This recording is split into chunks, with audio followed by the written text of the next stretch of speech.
Install power source and check battery status.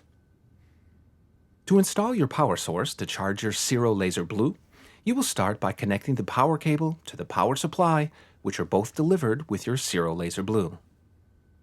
Connect the power cable to the DC in socket at the back of the Cirro Laser Blue. Please make sure to switch on the power supply. The green LED on the power supply lights up. The Cirro Laser Blue is supplied with a rechargeable battery and therefore can be used without a connected power cable. The status of the rechargeable battery and whether the power cable is actually connected will always be displayed on the touchscreen. Depending on the battery status, the bar changes its length and color. Charge the battery completely and regularly to preserve its loading capacity. The Cirro Laser Blue is fully functional and can also be run while charging the battery.